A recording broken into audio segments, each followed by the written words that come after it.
পৌষ মাস পড়ে গেছে, আমাদের বোলপুরে শান্তিনিকেতনে মেলা শুরু।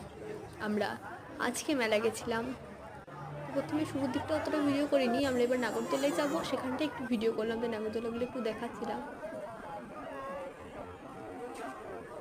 আমরা অনেকক্ষণ ঘুরলাম, আমরা দুপুর দিক করে গেছিলাম যাতে বেশি ভিড় না হয়।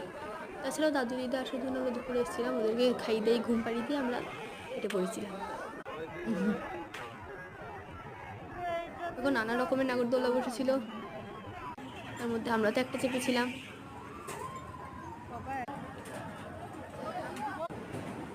দেখো আমরা কিন্তু টিকিট কেটে ভেতরে ঢুকে পড়েছি। দেখো এটা কিন্তু শুরু হয়েছে,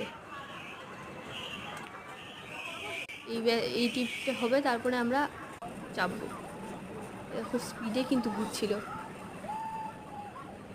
দেখে ভয় লাগছিল, ভাবলাম বোধহয় চাপবো না। দেখো আমরা কিন্তু উঠে গেছি, ওপরে উঠিয়ে দিয়েছে আমাদের, এবার ঘুরছে। দেখো মা কিন্তু খুব ভয় পেয়ে গেছে, টিপে ধরে আছে, দেখো নামছে, গোটা মেলাটাই দেখা যাচ্ছে।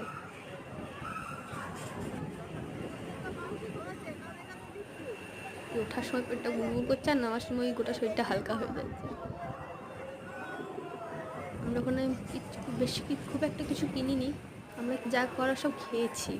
আমরা কী খেলাম, মাশরুম ফ্রাই খেলাম, বাটার ফ্রাই খেয়েছি, এগরোল, মোমো, তারপরে ফেমাস মথুরা কেক, আর খেয়েছি মালপোয়া।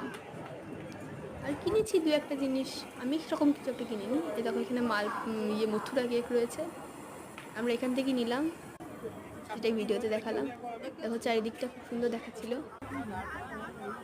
মথুরা কেক খাবো না তা তো হয় না, মেলা এসেছি। চারিদিকে দেখো কত রকমের দোকান বসেছে। দেখো আমরা এখান থেকে ওই মালপোয়া কিনেছি, এখানে একটা আমাদের অনুকূল ঠাকুরের ছবি রয়েছে, সেটাই জুম করে বড় করে দেখালাম।